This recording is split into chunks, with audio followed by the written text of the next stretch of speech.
Here we are again, another humbling episode of This Life Ain't For Everybody podcast. I'm Chad Belding.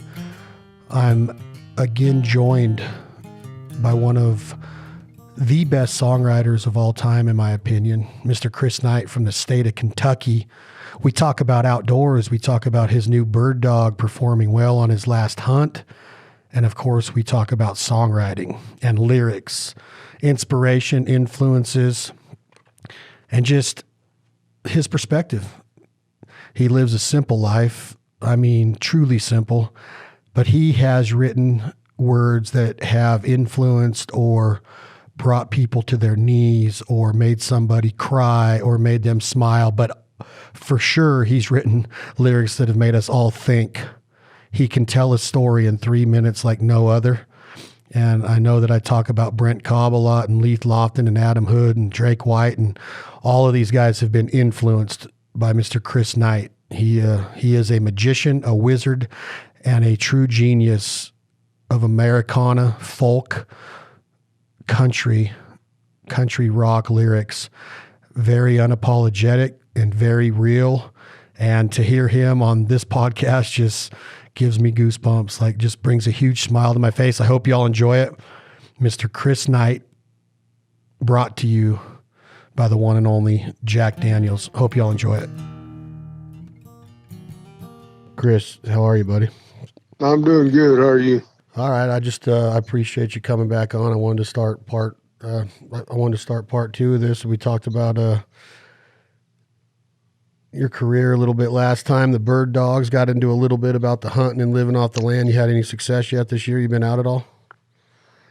I went up into the UP grouse hunting for about, 105 days up there. Had a real good time. Me and the boy I know went up there and hunted with a couple guys from eastern Kentucky who had, had been grouse hunting, grew up grouse hunting. We went up there, and pretty thick cover up there, but we did good. I was real happy. I took one of those pups with me, and she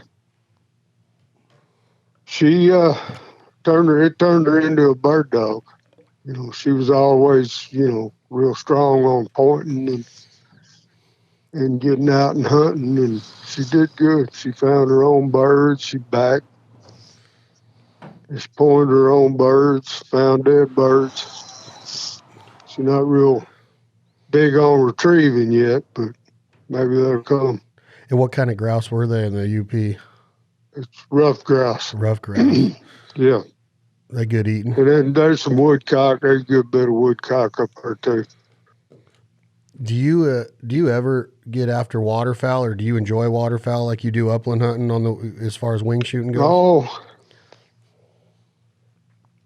I never really duck hunted. I mean, I knew a couple of guys from high school that used to duck hunt, but I never was really interested in going. But my son, he's a big duck hunter.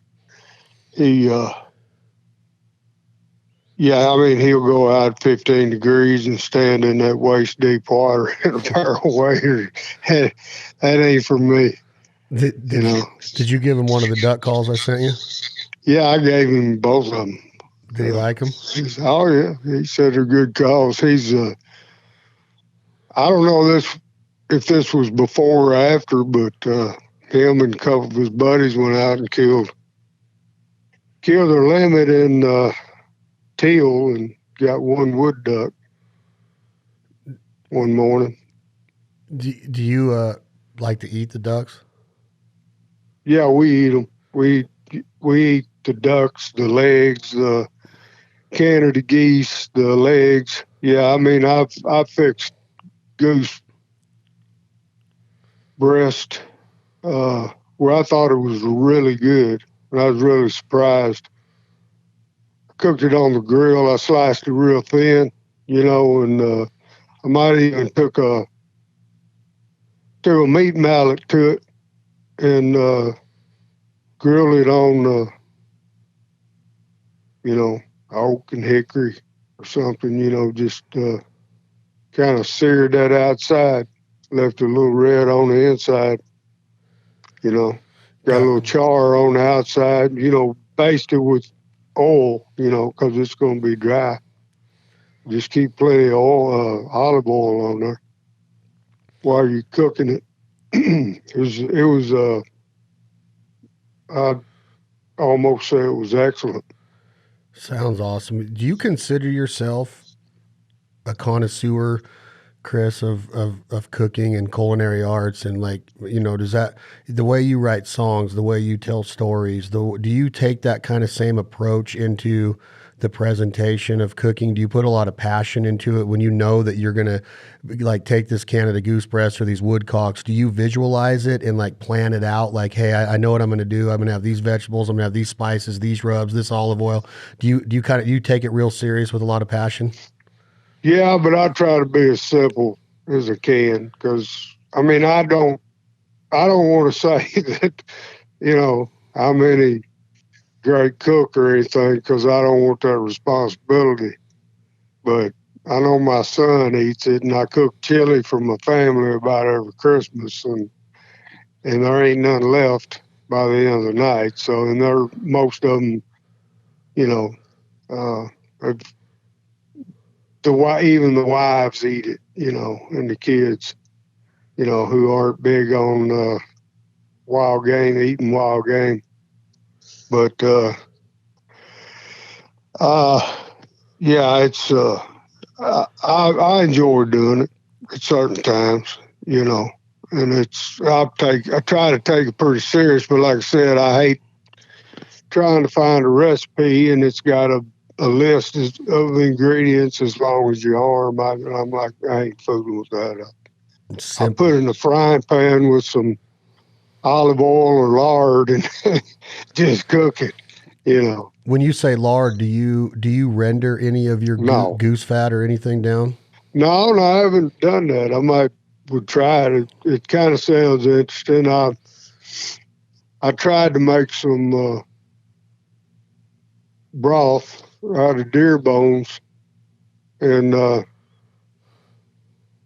I think I might have got the wrong bones. They might have, I don't know, they just, something about it didn't sit well with my stomach. But I made it. I know how to make it. And I've got some bones in the freezer right now. I'm gonna try to make some beef broth. Some deer broth.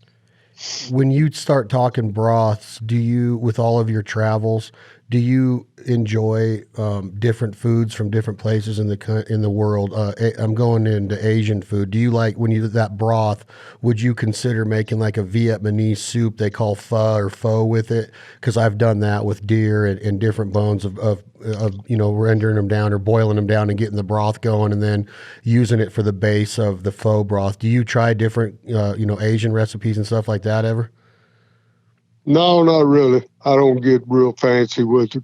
I like the deer,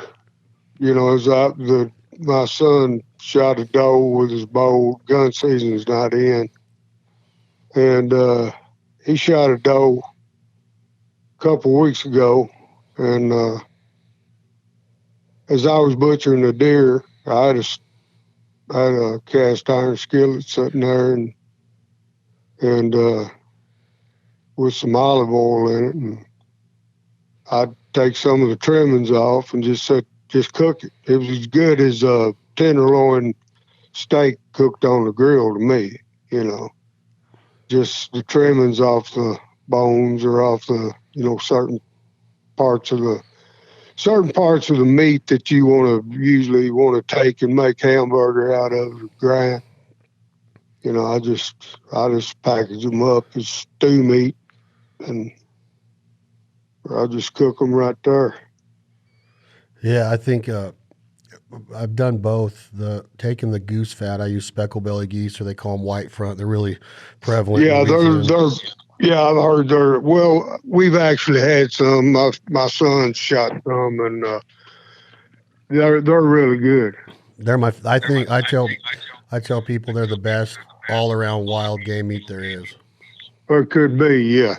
I It's like been it. a couple years since we had any, but it was good. I do remember that. It was the best we had. And then I had to figure, I had to do a little working on, a little figuring on the Canada goose, but Much different. we ain't throwing it away. I mean, I've cooked goose legs and thighs in the crock pot with apples and vinegar and, you know, onions and celery and all that. Turned out, turned out as good as a pot roast, Yep. you know. They have a totally different diet, but I've had some really good Canada geese. The best that I like to cook is slow cooking it in a foil tin on a Traeger or some kind of wood pellet grill with a real slow cook and breaking it down in like really, really high acidic real apple cider, not apple juice, not half and half, but real apple cider. You can also use like Dr. Pepper or something, but you cook it for a good 8 hours and then low heat for one more hour. Low heat for 8 hours and then high heat the last hour, and it breaks down like a pulled pork. And you put it on an onion bun with pickles and cheese, like, with barbecue sauce. Like you could feed a whole camp, 30 guys, all of your Canada geese from that morning. So, but yeah, I like to get creative, and with that speckle belly fat, my buddy in California taught me how to render it down, and I just freeze about maybe a gallon, a couple liters of it at least, maybe a gallon of it, and I use it throughout the entire year on different recipes, and just take it out of the freezer, thaw some out, and then put it back in there, and it makes food delicious. But I've just always wondered, how a guy like you that puts so much into storytelling, like, I'm really passionate about cooking too and making it taste good, but I agree. Like, I like simplicity. I've never really looked at a cookbook. I've always just kind of went with vision and then threw some stuff together. And if it doesn't work, you try something different the next time. But I'm cooking wild game probably at least once a day, sometimes twice a day, probably 5 or 6 days a week. And I love living off of it. Yeah, we're the same way. That's all. I mean, me and my son will eat. I will, and if my son's gone or whatever, I'll eat every day. I'll eat some kind of wild game. Squirrels, wild turkey, deer, ducks, whatever upland birds we can come by. It's just, I prefer it. I can't hardly eat. I mean, I don't want to put anybody down, but I can't eat restaurant food unless it's really good. I'd rather have a piece of fried squirrel than a damn ribeye steak myself. I can't argue. Like I lucky enough to have been to the South enough times now that, man, I love squirrel. And out here where I live, California, Nevada, they don't eat them out here. You never even would hear that out here. But you go down to Louisiana or South Kentucky or somewhere where I've hunted ducks and geese a bunch, and it's just like it's really simple, like just kind of some onion broth or onion soup mix and frying them, or putting them in a pot on the stove, and they just fall off the bone. Now, eating a squirrel though is a lot of work. It's almost like crawfish. You gotta work hard and to get a little bit of meat, but that meat is so perfect that it's worth the effort, right? Yeah. You got a good little bit of meat on the back legs, but you got to work on them.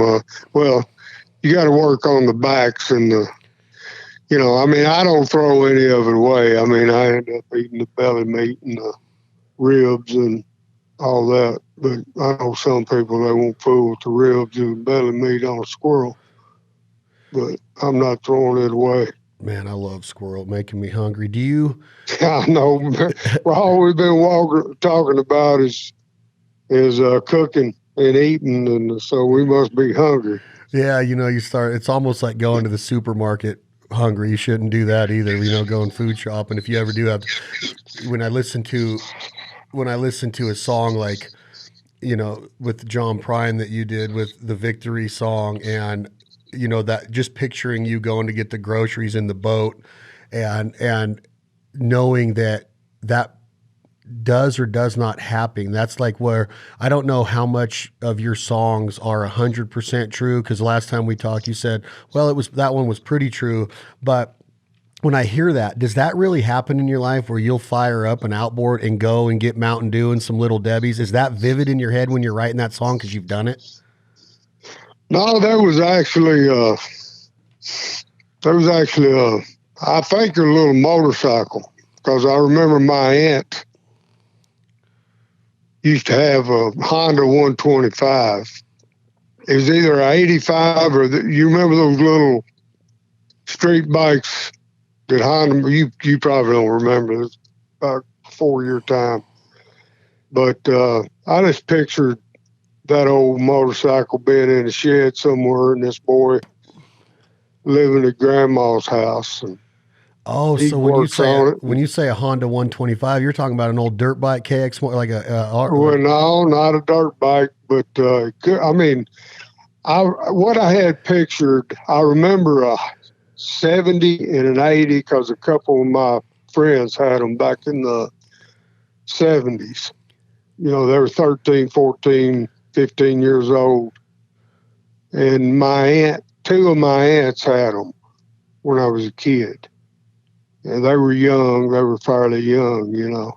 And that's where they came from. I don't know. It might have been a three-wheeler. I don't know. But I didn't really research it that much. But, you know, just he worked on it, got it running, because the rear end was out of his F-250, his old F-250. And so he needed a little more money to get that running. God dang it. That is so awesome. It's just, I don't know. I mean, I grew up in the woods, and there's stuff like that all around me. But why does everybody I talk to, Chris Knight, say the same thing about you? Like, and I know that, you know, I don't need to tell you the celebrities or the stars that I hear talking, but in the last week, I have talked to two new age country music singers that have both had #1 hits on traditional country radio, Riley Green from Alabama and Travis Denning. Travis Denning like set the record for the longest to get to #1, like 60 weeks, 67 weeks or something. This song charted and it finally made #1. So I asked Travis Denning, I said, what is the best country song ever written? And this is on a podcast recorded. And he says, Enough Rope by Chris Knight. And then we go into Chris Knight and he says, you will never find a better songwriter. Riley Green, the day before yesterday, came on the podcast.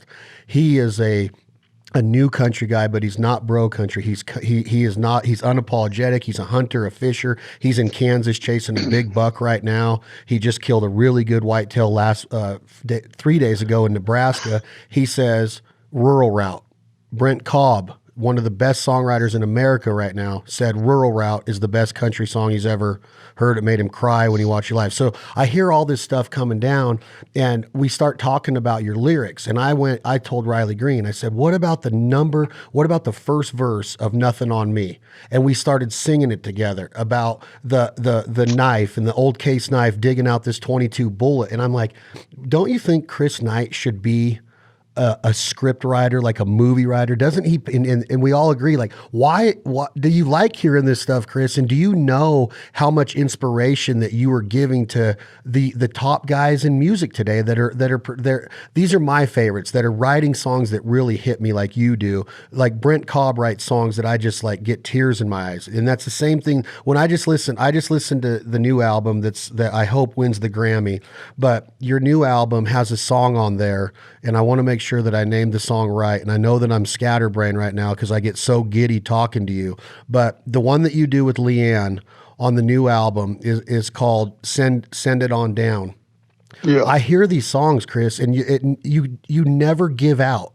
You've been doing this. You've been since 1997 when your self-titled CD came out, and now I'm hoping that this one goes Grammy, that Almost Daylight, every single song from I'm William Callahan, and then you do Flesh and Blood, which the Highwaymen did, and you do it. I want to know, why do you cover that song? But the first question I have, and I'm sorry for being long-winded, these guys tell me his lyrics mean everything to me. When you write these songs, like you just described on the motorcycle, did you really have a three-legged dog that got in a fight and lost the tussle with a bear? Did he really come back and he had the grin? Did you really dig a bullet out with a case knife after you broke up a barroom fight? Like these, I know they're simple, but when you hear enough rope and you start thinking about these prisoners walking by on the grass, and you're happy to be mowing that lawn at the courthouse because the mayor is your boss, and what does it mean, and how do you get to them? I just, like, is enough, what are you talking about? If you can't hang yourself if you ain't got enough rope. Like, these songs mean so much to so many country music artists today. I don't know if you know what your words have done to people. I don't know if you do, or maybe you do, but I'm just here to tell you, man, it's freaking amazing what you've done with words. Well, I appreciate that. I don't know. I mean, I had a whole lifetime to write these songs, you know. I mean, I started writing. I had one keeper when I was 27 years old, and some near keepers, you know, around that time. And then once I went to Nashville, I was, you know, I was writing better songs, and you know, it just kind of went on from there. But, you know, I mean, they come out of life experience one way or the other. I mean, they might not all be, you know, I mean, the song Framed, I mean, I got into it with a bouncer at a bar when I was 20 years old, you know. He was a football player, you know, and I got threw out, and the cops came and hauled me off, so I had to spend the night in jail down at Bowling Green. But what the cops did was they figured out I was underage, and they went back there and busted the place and shut it down, you know. So, you know, me and that bouncer, we didn't get along too good anyway. But,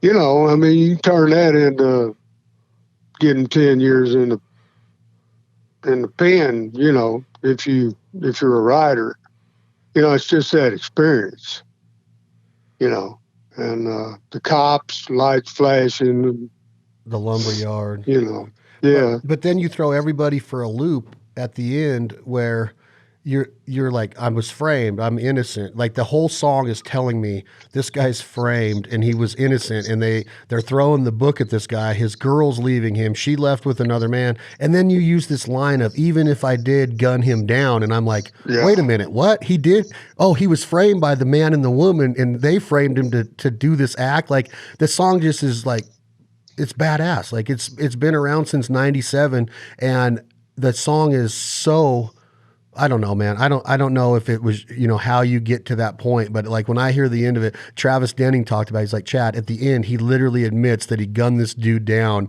and he made us feel the entire first two verses that he was framed, but he was really framed by the couple. Is that what you were getting at?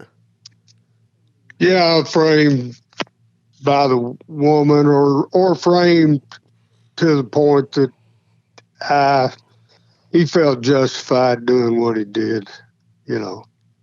God, it's freaking sad. You know, so he says, well, hell, they should have let me go. It was a crime of passion, you know, temporary insanity.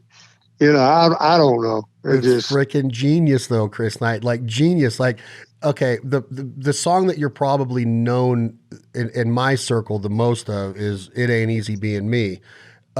This is a simple song of a message that, listen, even when we have so much pride that we let it get in our way of keeping the things that are sacred in our life, like this woman's love. We could have done it. We knew what to say, but our foolish pride, which has been written about a lot of times, but you write it in a way that you had to work hard to become an asshole, and it's not easy being you. When that is an arrogant statement in another way of saying it, like, hey, look, I'm the best that there is. It ain't easy being this good. Like, I've heard people refer to it that way. This song is saying that you've had to work hard. It hasn't been easy to become this much of an a-hole that you would treat a girl like this, or you would watch her walk away without bringing her back, even though you shoot the lights and you curse the dark. Like, come on, man. This song has been around forever. It's been done by people that don't deliver it like you, but is that like is that your favorite song you've ever written? Is it like the most genius play on words of the sideshow and walking across the bridge and watching it burn and not knowing how you're going to get back? I mean, that song is so genius the way the lyrics play out, but it's such a simple message. And when you listen to it, you can't help but go, God, I want to be a better person. I know that I can make the right moves or the right choices in life. Does that make sense when I talk like that? Yeah, I mean, it's like I've always just kind of observed people that go out of their way to screw their lives up. You know what I mean? Uh-huh. I mean, that's where the had to work to be the jerk I've come to be. I mean, it's like, they're in a good relationship and it's not good enough for them. They gotta screw it up. I'm gonna cheat on my wife. It's crazy. Ain't nobody gonna find out. But guess what? She finds out. And then I don't know. I'm gonna take a hit of meth just this one time. Well, you end up losing your whole life. I don't know. The song is, let's just transition into what I said previously about what Travis Denning said. When you listen to the words of Enough Rope, the way that you end the song, is this a decision that you make? No, do you know that when you go into the studio that you're not going to repeat the hook at the end of that song and just leave us going, oh my God, he just kissed his kids goodnight, made up with his wife in this double wide or single wide trailer? And is this already decided before you go into the studio that you're not going to end the song with the hook again? Yeah. Wow. Yeah, I've done that on at least one other song, but I ended up, when I recorded it in the studio, the other one, I did put the hook on it because I was kind of talked into it, but it's kind of want to leave it wide open. But I mean, that to me, it just kind of said, I'm going to get up tomorrow, do the same thing, And it's not that big a deal, it's life. So can you describe to me the wording of you can't hang yourself if you ain't got enough rope, if you don't have enough in life, if you just stay simple and you kiss your wife and make up to her when it's time to make up and kiss your kids goodnight, even though you weren't there to put them to bed, you were down to the tavern and you're drinking, but you're going to kiss them goodnight. Is it just the simplicity of life, or it doesn't have anything to do with actually hanging yourself, right? Right. Yeah, I was asked one night at the merch table, man, he heard that song. He's like, "You okay, man? It's, man, that song's about hanging yourself." And no, the song's not about hanging myself. And summer '75 isn't about me being born in '75. It was just about falling in love. Yeah. And, so, yeah. Yeah, and the other song I was talking about was "Won't Look Back." It's the chorus goes, I won't look back." I guess that's about it. It's just a refrain, and I didn't I never repeated it when I'd play it, live. I never repeated that last refrain. I just left it at, don't know why I called you. Just wanted to explain. Anybody come looking for me, you never heard the name. Guess I should have known, girl, when I walked out on you. You're about the only good thing that I'll ever do. And he's not saying he won't look back.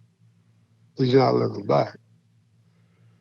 But I did put won't look back in there.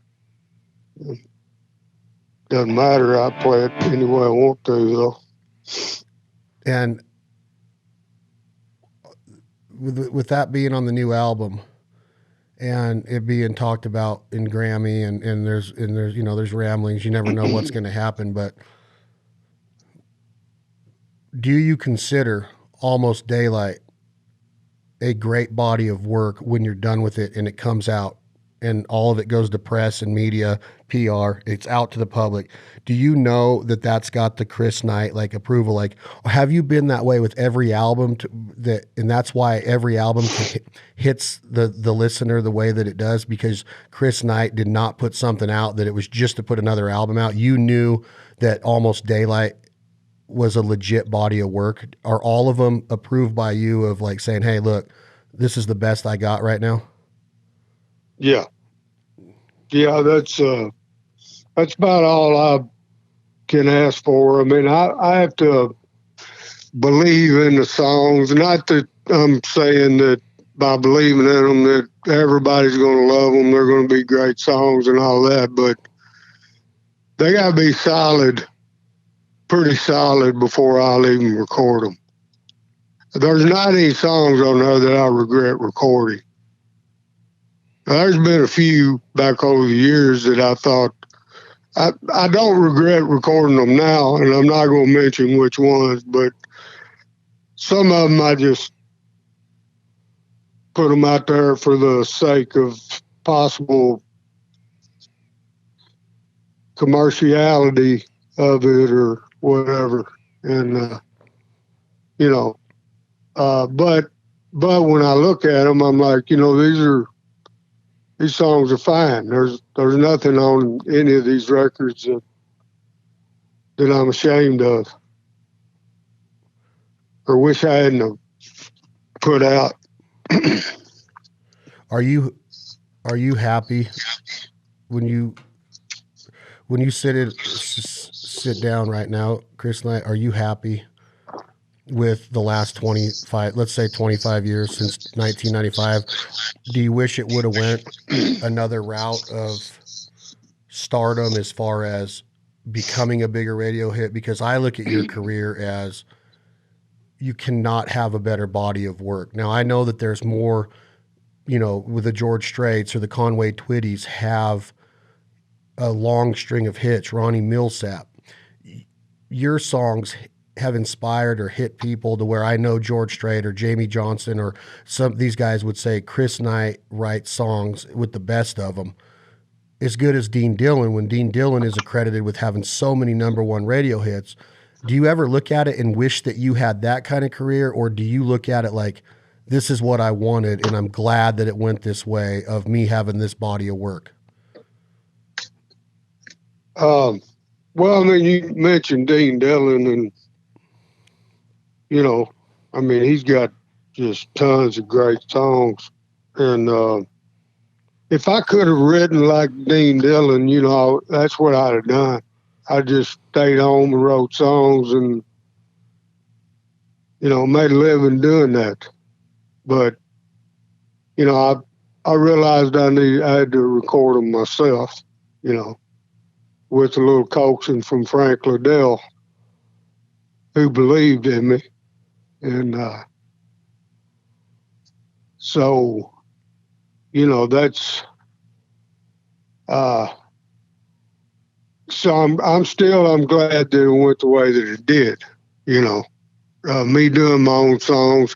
I'm not the greatest entertainer, so you know, I mean, it's hard for me to write a ditty. There's people out there that can write a ditty and make it a #1 hit because they're such good entertainers and, you know, got such good voices and all that, you know. And but I figured if I was going to write songs, I better write some story songs, you know, because me standing on stage trying to sing a top 40 country song, you know, the way that I do, I don't think would have worked out very well for me. You know, I mean, it's just not something that I feel like I do very well. I connect with audiences through my songs, you know, and occasionally I'll talk more than I play. You know, it's most time on acoustic shows. And it depends a lot on the audience. But as far as getting out there and really getting the crowd revved up when I got, you know, I'm playing a crowded bar or something like that, I don't know how to do that. Are there artists that you hear today, and I want to name 2 of them, but would you go on the road and join another Kentucky guy, Chris Stapleton? Would you go on the road and join Jamie Johnson? Great songwriters, great deliverers of songs, fans of yours guaranteed. Would that get you fired up to get a phone call of saying, hey, I want Chris Knight on the road with me? Because I think that would be an amazing show to watch, you and Stapleton at a Kentucky venue maybe, or all over the world. Would you consider going on the road with some of these acts that are fans of yours and have, you know, big careers going on right now? Yeah, I mean, that'd be a possibility. It's, you know,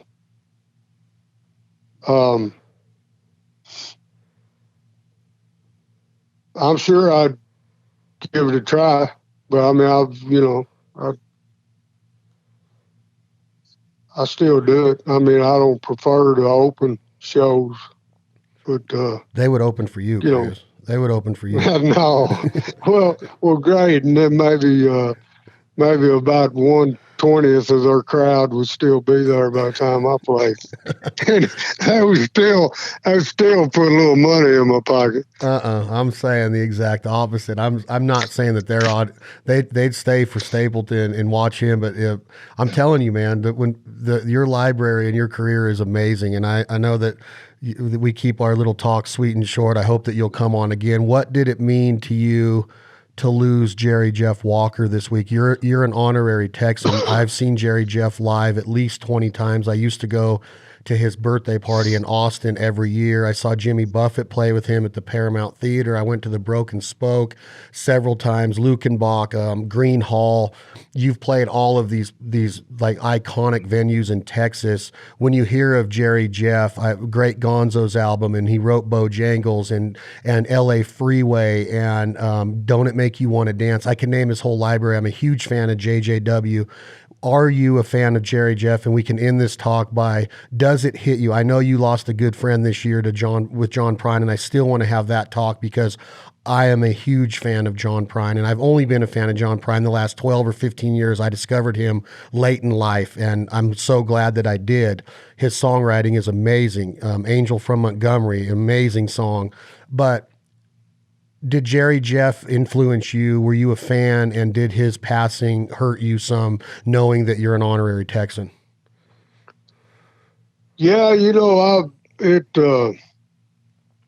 I was always listening to a Jerry Jeff song here and there, and I'd always watch him if I seen him on a songwriter show on TV, because they used to have this, you know, every now and then you'd see something, you know, and or something with Texas music or something like that on TV.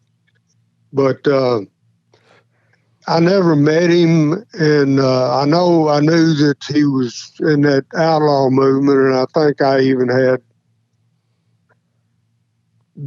I'm pretty sure there was an album or two that either were his or had him on them when I was a kid. Around the house, my older brother, he used to buy a bunch of records. And, but, you know, I always liked the song Bojangles. It was the Nitty Gritty Dirt Band version that, you know, was a hit, was a radio hit. So, you know, everybody heard that song. But I remember hearing Pissing in the Wind, and that was, I thought that was real good, you know. Trashy Women, you know. And did he write Trashy Women, or did Confederate Railroad write that? I think Jerry Jeff wrote that. I'm not 100% sure. Now, I could be wrong about that, but That's an interesting question. I'm pretty sure that Jerry Jeff wrote it. I did meet his son. I'd meet him on occasions. Can't remember his first name. I feel bad. Django. Django, yeah. That's right. Yeah. And so yeah, I liked him. He was playing. I haven't heard much about him for a while, but and I did hear one night that he had been at a terrible show that I did at Shove's Barbecue, and when I heard that Jerry Jeff was there, I was just like, good Lord. Boy, wish I'd have. Why was it wish terrible? I'd have did better. I don't know. It's just, you know, one of them things. I don't know. Every now and then I'd have a bad show. All right, I'm going to ask you the last question as in kind of a favor, and don't be afraid to tell me to get lost. Now, wait, one more thing. You know, Billy Joe died. Oh, Billy Joe Shaver. I knew him. I mean, I did some shows with him, open one or two, and I was on some festivals and stuff with him, and I always talked to him every time I seen him, and he was always pretty cool, you know. I enjoyed being around him, you know. Loved his music. I love his music. That was a hard hit for Texas music business in general. 2020 has been hard on big time the music business. There was a time where you were in a room with Brent Cobb, and the songwriting didn't match up at one time from the story I heard, and he's since, you know, been writing amazing songs in my opinion. Would you ever consider trying it one more time with Brent Cobb? I'm not asking as a favor, that was the wrong way to put it, but I just think it would be pure magic if you guys would try it again with the style he's writing right now, and like his new album, Keep 'Em on Their Toes. It's got so much Chris Knight influence on it. Would you ever consider writing with Brent Cobb again? I probably would. I run into him every now and then. I like hanging out with him. You know, if nothing else, we'd hang out and drink beer. You know, but I would. Yeah, I'd probably definitely do that. I'm gonna try to just maybe put you two in touch again if you don't mind, because I think it would be amazing. If that'd be fine. You don't mind? No, but actually, I thought we wrote a pretty good song. Oh, you did? Oh yeah, I thought Brent should have recorded it. Well, why didn't he? I don't know. I think he did record it. He did a demo on it. I thought it was damn good. I loved the demo. It was a little, you know, it was just something I wasn't really thinking about when we wrote the song. I think. But anyway, I'm not going to put him on the spot. No. I'm mainly just kidding. No, I'm going to text him and say, you better get this Chris Knight song to me. I want to hear the demo. Yeah, I thought it was a pretty good song, you know. Do you have it wasn't no commercial country hit or anything, but it might be something I want to dig out. I don't know where that demo he did is, but I'd like to dig it back out. I'm gonna have him dig it out. I'll send it to you if I can find it to you. Okay. And I'd love to do this again. I love talking about your career. I think I think you know what a fan I am of it, and I don't ever want to come across as I'm just sitting here kissing your butt because you're. I just think that. And I'm telling you this, and I'll let you go, Chris Knight. I get in my truck, and I have about a 27-minute ride to my daughter's school from where I live. And I drive down there every day to pick her up at 3:30. And I sit there and I get in my truck and I have this tradition now. It's not really a tradition. It's just this routine. It's more of a routine of I listen to these 4 songs by Chris Knight that get me in the mindset that I want to be in when I get my daughter. And when I hear these songs, I think about life. I think about fatherhood. I think about compassion. I think about passion. I think about love, all of the things that go into living a fulfilled life. And I want you to know that that's what's going on across the country while you're training your bird dog, or you're cooking a goose breast, or you're writing a song, or you're digging a 22 bullet out of your thigh with an old case knife. Your songs are hitting people. The guys that are writing songs and putting them on the radio today are in their trucks listening to this library that Chris Knight put out because your songs are freaking amazing and they hit people in so many ways that I just wanted to let you know as we end this that still going on in 2020, Chris Knight songs are tearing people up inside and making them want to be better versions of themselves. They're putting things in front of their eyes that make them look at life in different ways. They make them look at themselves in different ways, evaluate themselves in different ways. I'm 40. I just turned 46 2 weeks ago, and Adam Hood came out and played my birthday party. He came out from Alabama to play my birthday party. He talked about you on a podcast of what a genius songwriter you are. You can go listen to it today.